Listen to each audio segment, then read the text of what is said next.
Dito po, no, isa sa mga basic questions dito, kasi ang tindi ng corruption sa flood control sa DPWH.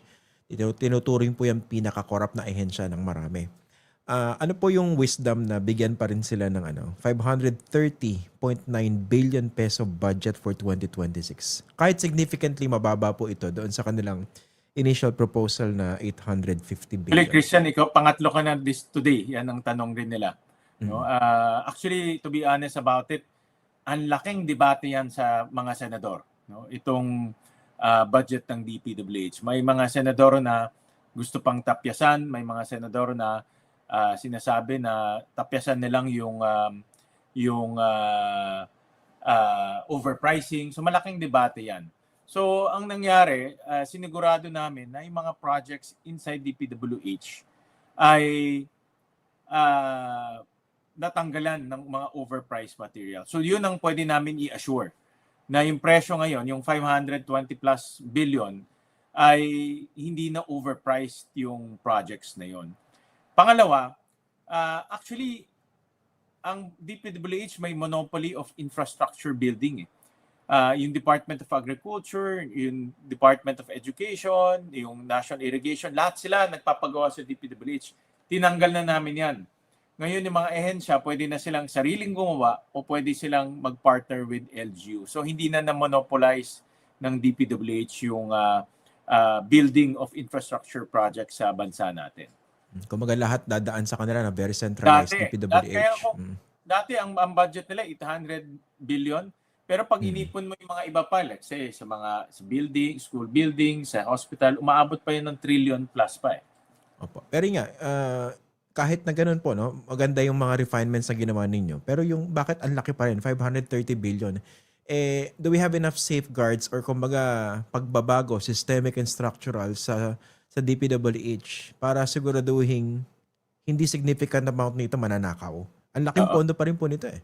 Malaki pa rin. So, karamihan dito sa mga sa mga projects nila ay kalsada at multipurpose buildings. Wala nang flood control. In fact, dapat mas malaki pa yan eh. Yung 255 billion na flood control ay tinanggal. Tapos marami rin nabawasan sa mga iba't ibang projects kasi of underutilization. Ang nangyari kasi, nung pumutok na itong flood control, hindi na naggumastos ang DPWH second half of the year. So may mga perang natira sa iba't ibang projects, yun naman ang tinanggal namin kasi pwede naman ma-carry over siya. So itong 520 plus billion ng DPWH, masasabi ko na ito mga essential infrastructure projects tulad ng mga kalsada, tulad ng mga maintenance. In fact, may makausap akong governor, yun rin ang kanilang na-worry kasi marami tayong mga kalsada na lubak-lubak na baka hindi ma-maintain. So ito naman yung mga natitirang infrastructure projects sa kanila na pang-maintenance at pang-expand ng mga kalsada.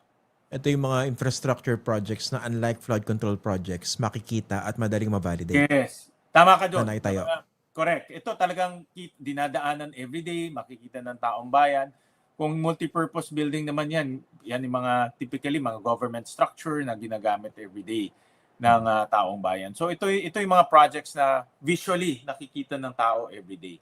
Okay. May isa po akong tanong, no? Kasi alam natin problema po ng mga malalaking ahensya, yung tinatawag nating absorptive capacity. Tama ka dyan. Bibigyan natin ng pondo, pero hindi naman lahat yun nagagastos base sa kanilang budget. And then nagke-carry over yan sa subsequent years. Yes. Kaya nga, di ba, meron kasabihan sa budget, use it or lose it. Correct. Curious po ako, no? Ano po ba yung absorptive capacity over the past years ng DPWH when it comes to flood control budget?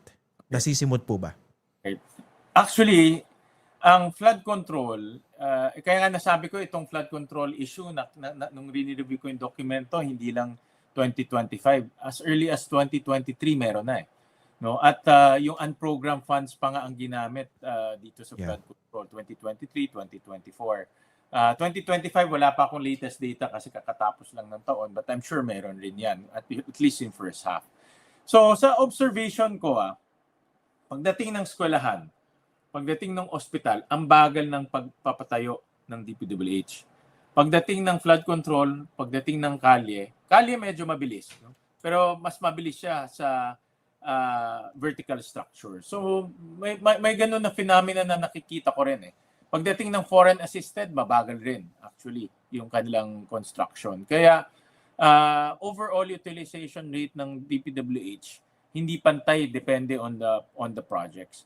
Ang nangyari itong second half of 2025, doon na naging problematic kasi pumutok na yung flood control. So lahat nag-ingat na, lahat ayaw na gumalaw kasi natatakot baka mademanda. Lalong lumala yung utilization or unutilized amounts ng DPWH. Actually, yung in-expect ko magiging sagot po, no? Kasi parang ganyan po yung nangyari. Simplihan po natin usapan para sa mga viewers natin. So, merong imbalance in terms of utilization rate depending on the project. Pero pagdating sa flood control, bago pumutok po itong controversy, napaka-efficient ng DPWH sa paggasta ng budget sa flood control. Tama? Well, Christian, kung ghost project yan, talagang efficient kasi wala Yun siyang nga. ginagawa. Diba? Yun nga. Ang point dito kasi, parang lumalabas, napaka-efficient nila sa pagnanakaw ng flood control budget. Natin sabihin yan. Kasi diba nung doon sa privilege speech ni Senator Lacson, ultimo yung dokumento, dinoktor eh. Yeah. Within a span of 60 days, natapos isang, I think, mga 100, parang 10 or 20 kilometer flood control project. Normally, it takes about 6 months to finish, pero in about 2 months, bayad na siya from bidding to payment. So, wala palang ginawa. Siyempre, pag walang ginawa, mabilis talaga. No? So, may mga ganyan na cases. Okay. Tsaka dito po, no, alam natin, kasi doon sa mga viewers natin, meron po tinatawag tayong budget process. No? Ngayon, papunta na po tayo sa budget execution. And of course, nandun po yung tinatawag nating budget accountability. Dito po sa, sa flood control, meron po bang safeguards na nailagay kayo ng mga napag-usapan kahit papano para ma-minimize yung reality, kunwari isang contractor o isang magnanakaw ng senador, nangungumisyon na naman doon sa proyekto? Yan ang nasa budget execution na tayo. No? So, yan ang sinasabi ko. The first half, yung budget process, yan, marami tayong safeguards.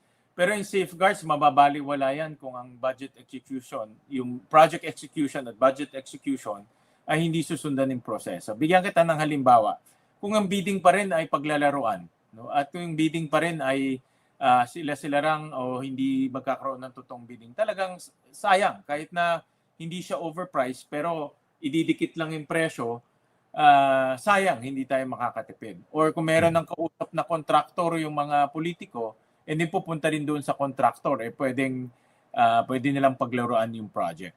So, importante pa rin ma-monitor itong budget execution.